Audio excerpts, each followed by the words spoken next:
good, y'all? I'm Jerry, about to check out 10 greatest finishing sequences in wrestling history. This video is about What Culture Wrestling.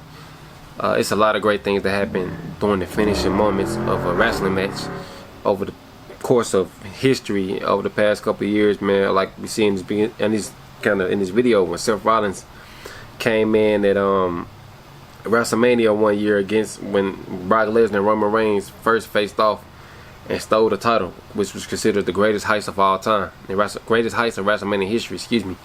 And then we also seen one of the things I hate is when it was 2019 Money in the Bank match and Brock Lesnar just came out of nowhere, just came in and entered the match and kind of, after everybody then basically killed each other, came in, grabbed the briefcase and won the match, man. So we about to hop into this video and see what Culture Wrestling has on this list. Let's go. Had some of these names botched their part in their climax, or fans simply not reacted in the way the folks in the back had hoped to the attempts to create an historic moment in time, there's a solid chance each of these sequences would have been swiftly forgotten in no time at all. But on the following 10 occasions, all involved got everything about as right as humanly possible, and ended their matches on the highest of notes imaginable. Gareth here from What Culture Wrestling, and here are the 10 greatest finishing sequences in wrestling history. Number 10, Seth Rollins pulls off the heist of the century, WrestleMania 31. Ever since his creation in the lead up to WrestleMania 21, that was in 2015. I remember watching that match. Money in the Bank winner never committed to stealing the whole damn show of shows. Seems obvious, right? That all changed when a certain architect helped execute arguably the most stunning conclusion in WrestleMania history back at the 31st edition of the event, however. On the back of WWE World Heavyweight Champion Brock Lesnar and Roman Reigns putting on something of an unexpected hit in their own right, Seth Rollins' late arrival absolutely shook Levi's Stadium.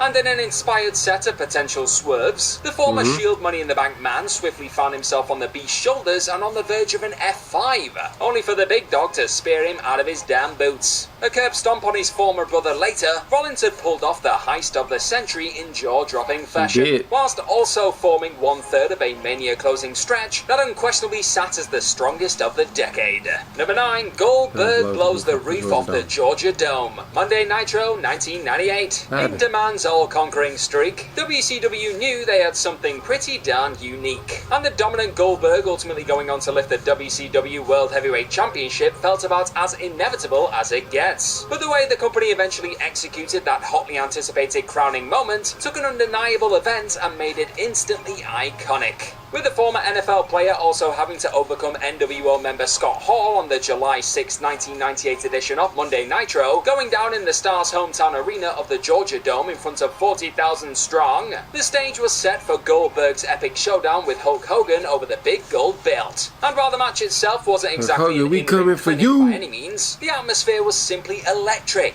And that noise carried the pair into one hell of a conclusion, dropping not one but 3 of his trademark leg drops on the challenger. Goldberg's powering out of the Hulkster's finisher absolutely ignited those vocal thousands in Atlanta. The sight of NBA star Karl Malone taking out Kurt Hennig at ringside with a diamond cutter only erupted the white-hot arena that little bit more, and set in motion a spear jackhammer sequence that produced a reaction comparable, with a hometown hero scoring a last-minute winner in a World Cup final in their own backyard. I said what I said. Number 8, Cody versus Gunther, 1st versus 30th. That was a good little sequence at that Royal Rumble match this year. Simply awesome stint in the latest 30 men version. I would love to see him cross paths coming in at number 1 and eliminating 5 lads during his eventual record-breaking 71-minute spell in the contest. I know he was tired as hell. To make it to the final 2 was already enough of a reason to salute the ring general.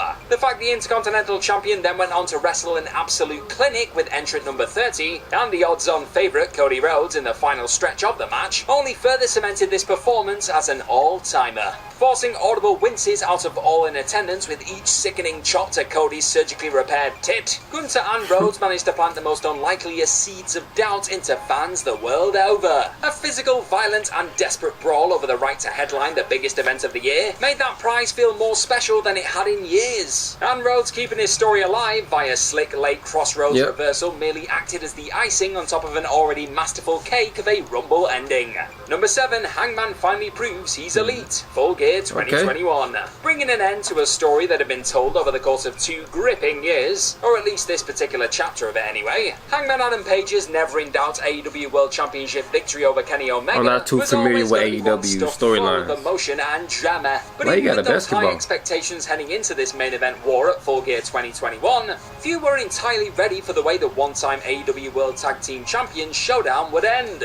Page simply refused to back down from his dominant one-time pal, defiantly asking, "Is that all you got, mother effer?" as the grueling epic reached its thrilling conclusion. Then, in an absolutely pulsating callback to an act involving Hangman costing his one-time elite pals, the Young Bucks, a shot at the doubles belt in 2020, the pair arrived at ringside and simply refused to get their revenge on Page as he prepared to buckshot lariat his way to glory. Right there and then, the Bucks powerfully acknowledged that it was finally their anxious former mate's time, and that he was very much as elite as the titular trio. Okay. A legendary moment enhanced by what didn't happen rather than what did. This was Cowboy Shizzle at its finest. Number 6, CM Punk blows a kiss on his way out. Money in the Bank 2011. With much of the WWE Championship outstanding collision between John Cena and CM Punk playing out to the sound of a fiercely pro-chip magnet Chicago backing track, anything other than the sight of their hero walking out of Money in the Bank 2011 as the champ would have no doubt been enough to kickstart a full-blown riot. But with Punk threatening to very much walk out of the company with the belt as his deal seemingly expired on the night of July 17, there was always a chance WWE would screw the best in the world on his way out the door. They do have a history in that arena, and that's precisely what Vince McMahon and John Laurinaitis attempted to do as the 5-star showdown reached its compelling last chapter. A failed callback to Montreal, Cena's violent intercepting of Johnny Ace, and the boss trying to play the Money in the Bank card still couldn't help keep Punk from blowing the kiss felt around the world, however, as the true People's Champ brilliantly hopped the rail and wandered out of WWE with the most prestigious prize in the business.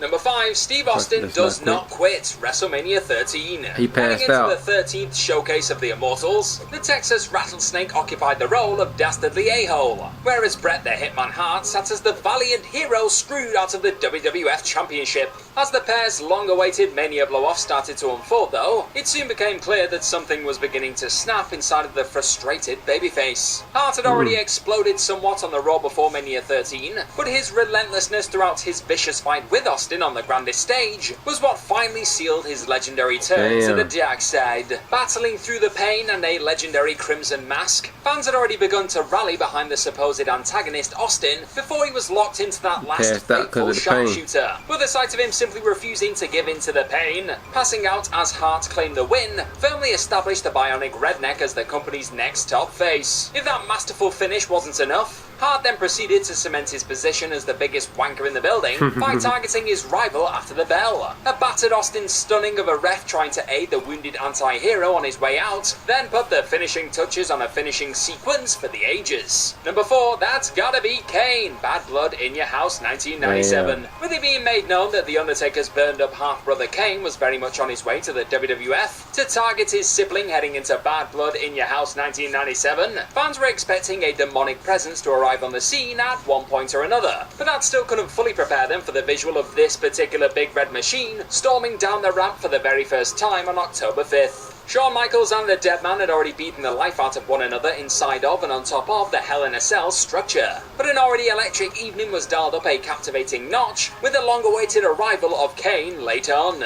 The stunned wave of sound that rippled around the Kiel Center as the masked monster effortlessly tore the door off the cage was already enough to leave spooked fans picking their jaws up off the floor. A thunderous tombstone to his older brother acted as the ultimate exclamation point, though, as a beaten HBK crawled over the Phenom to close out one of the most memorable final stretches in wrestling history. Number 3, Wardlow passes the ring, Revolution 2022. The program of 2022 reached an inevitably thrilling conclusion as CM Punk and MJF's Revolution dog collar fight set up the ultimate final act. With the salt of the earth and best in the world pulling out all the stops, it was the former who looked to have gained the all-important upper hand. His merciless superplex onto the thumbtacks paved the way for an increasingly frustrated Wardlow to trudge down the ramp on max Maxwell's despicable request. But what do you know, that silly top-knotted soul just so happened to forget where he put his boss's go-to match-winning Dynamite Diamond ring. Damn. What is he like, eh? And it was that cheeky turn of events that opened the door just long enough for Punk to nail the brat with a GTS. Finally remembering where he put that precious piece of jewelry with a twinkle in his eye, the War Dog then popped the ring on the apron and produced a euphoric pop that had been 2 years in the bloody making.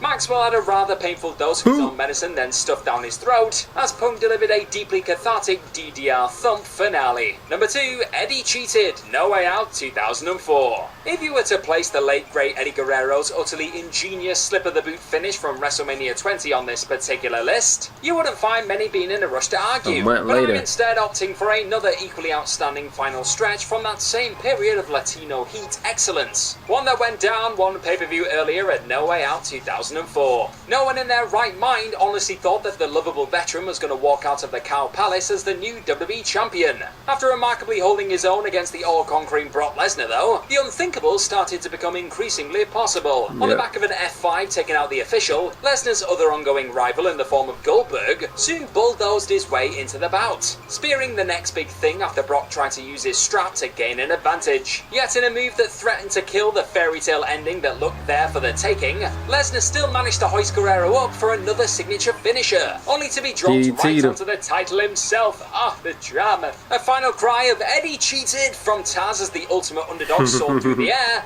then put the iconic finishing touches on the mightiest upset in WWE history. Number 1, Austin helps Mankind win the big one. Monday Night Raw. This right here is what changed after being hilariously the Monday Night War forever and had WWE was set to win the take the lead in the ratings. 1999 in the ratings episode of their rival Red Show. Many a WCW Nitro viewer quickly opted to switch the channel and witness the chaos unfold for themselves. And what a treat they were delivered, with The Rock and Mankind competing for the former's WWF Championship under no DQ rules. Both the Corporation and D-Generation X were ringside, and things inevitably boiled over to the point of an all-out brawl after Ken Shamrock's attempts to keep Mick Foley from sealing the win with Mr. Socko. The various gripping near falls and subsequent Corporation DX war around the ring were merely setting the table for a beat that nearly brought the whole damn building down, however. That legendary glass smash, one sickening Austin chair shot to the Great One's head, and the loudest 1, 2, 3 of the Attitude Era later, wrestling history was made. It was and an immortal forever. Finish that would be replayed on countless occasions in the years that would follow didn't half but a few This butts led in WWF seats. to take over. And that's our list of any other epic finishing sequences in wrestling that I've missed. WCW could never recover after that moment right there. They could never recover. Don't forget to like, share, and click on that subscribe button while you're at it. Also, if you are... Alright, y'all, another great video, man. Like I said in the video, WCW could never recover after Mankind won the championship that night. And it was all their fault because they told the viewers to go check out that match, that Mankind was going to win the championship that night. And they kind of stepped on their own foot with that one. So this was a great video, man. Hit that like button, hit the subscribe button. Until next time, I'm out. Peace.